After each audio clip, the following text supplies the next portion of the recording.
प्रभु की स्तुति हो सभी को जैम से कि जो लोग परमेश्वर से मोहब्बत करते हैं, प्रेम करते हैं, प्यार करते हैं, उनके लिए टाइम मायने नहीं रखता। उनके लिए सुबह का अंधेरा, रात का अंधेरा मायने नहीं रखता। सामने कितना बड़ा पत्थर होगा ये भी मायने नहीं रखता। लोग मेरे बारे में क्या सोचेंगे ये भी मायने नहीं रखता। मरियम मगदलीनी एक ऐसी औरत थी बाइबल के अंदर, जब आप यूहन्ना रचित सुसमाचार 20 अध्याय पढ़ोगे, कलाम कहता कि वो सुबह उठी।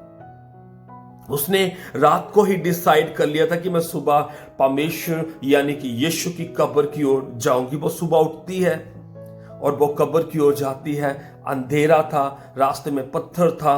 उसने किसी चीज की परवाह ना करते हुए वो वहां पर पहुंचती है और कलाम कहता है कि वहां पर पत्थर हटा हुआ था जब वो वहां पर पहुंची और यीशु की बॉडी वहां पर नहीं थी। जब ये सारा सीन देखती है तब नेक्स्ट आयत में लिखा है, बहुत अच्छी बात लिखी है वहां पर, कि वो भागकर दौड़कर चेलों के पास जाती है। वो चेलों को इन्फॉर्म करती है कि वहां पर यीशु की बॉडी नहीं है। चेले वहां पर आते हैं, वो देखते हैं, उन्हें भी यीशु की बॉडी वहां पर नहीं मिलती। थोड़ा सा डिस्कशन करने के बाद, थोड़ा सा वेट करने के बाद कलाम ऐसा कहता है 10 आयत में, यूहन्ना रचित सुसमाचार 10 अध्याय आयत में लिखा है कि चेले वहां से अपने घर की ओर चले जाते हैं। लेकिन 11 आयत ऐसे कहती है कि मरियम मगदलीनी नहीं जाती। वो वहीं पर रोती है, वहीं पर वो रोती है। और वो जब रोते रोते कब्र के अंदर जाती है तब वो देखती है, 2 दूतों को देखती है। यहां पर मैं आपको कुछ कहना चाहता हूं कि एक औरत जो सुबह उठी, एक औरत जो भागकर चेलों को इंफॉर्मेशन देती है कि यीशु वहां पर नहीं है, और बाद में चेले घर की ओर चले जाते हैं और 11 आयत कहती वो घर की ओर नहीं जाती।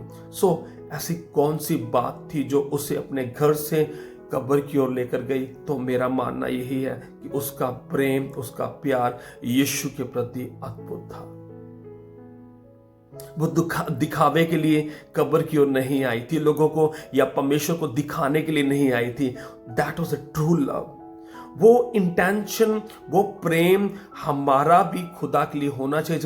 जब हम अपने घर को छोड़कर चर्च की ओर जाते हैं, उसकी प्रेजेंस में जाते हैं, उसकी हजूरी में जाते हैं, अपने घर के किसी कोने में बैठकर परमेश्वर की हजूरी में आते हैं, परमेश्वर को वो इंटेंशन नजर आनी चाहिए कि ये बेटा, ये बेटी अपने सारे काम को छोड़कर चर्च में या फिर घर के किसी कोने में मेरी हजूरी में, मेरी प्रेजेंस में आया।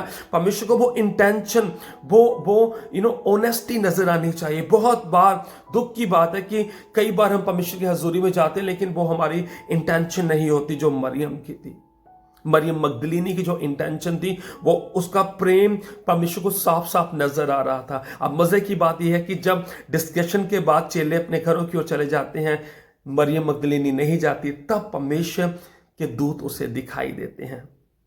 तब यीशु से आकर बात करता है। क्यों? परमेश्वर ये सारी कश्मकश देख रहा था कि ये कैसे सुबह उठी, ये कैसे चेलों के पास दौड़ कर गई, कैसे चेले चले गए, ये नहीं गई। परमेश्वर ने इन सारी बातों से एक बात को नोटिस किया कि ये मुझसे सच्चा प्रेम करती है। परमेश्वर ऐसे लोगों को ढूंढता है, ऐसे बेटे बेटियों को ढूंढता है जो उसे सच्चा प्रेम करते हैं। मरियम मगदलीनी एक ऐसी थी। हमें भी ऐसे होना चाहिए कि हम जो परमेश्वर की प्रेजेंस में जाते हैं उसे इस बात का पता चल जाए कि ये बेटा सारे काम छोड़कर मेरे पास आया है, मेरे पास आई है, ये मुझसे प्रेम करते हैं, ये मुझसे अधिक प्रेम करते हैं। वो चीजें हमारी लाइफ में नजर आनी चाहिए। और भी बहुत सी बातें हमारी मगदलीनी की लाइफ से हम सीख सकते हैं। एक और बड़ी बात मैं आपको बताना चाहता हूं कि वो परमेश्वर के प्रति फेथफुल रही। आप देखिए, जब यीशु मसीह स्लीप पर थे, ये वहां पर थी, कुछ चेले वहां पर नहीं थे। जब यीशु मसीह कब्र पर आए तब भी ये सबसे पहले आई, और ये कैसे स्त्री बनी इतिहास के अंदर जिसने सबसे पहले यीशु मसीह का प्रचार किया, गॉस्पेल को शेयर किया। सबसे पहले उसने यीशु मसीह को देखा, उसने गॉस्पेल को शेयर किया। Why? Because she loved Jesus. वो यीशु को प्यार करने वाली थी। परमेश्वर हमसे भी यही उम्मीद करते कि हम उससे बहुत प्यार करें। परमेश्वर इन वचनों के द्वारा आपको बेहद ब्लेस करे। सभी को जय मसीह की। खुदा प्रभु जी, हम आपका धन्यवाद करते हैं खुदा। हम भी जब अपने घर से आपकी हजूरी में जाते हैं, आपकी प्रेजेंस में जाते हैं परमेश्वर, हमारी इंटेंशन साफ नजर आए आपको कि हम आपसे बेहद प्रेम करते हैं। सुनने वालों को ब्लेस कीजिए, यीशु के नाम से मांगते हैं, आमीन।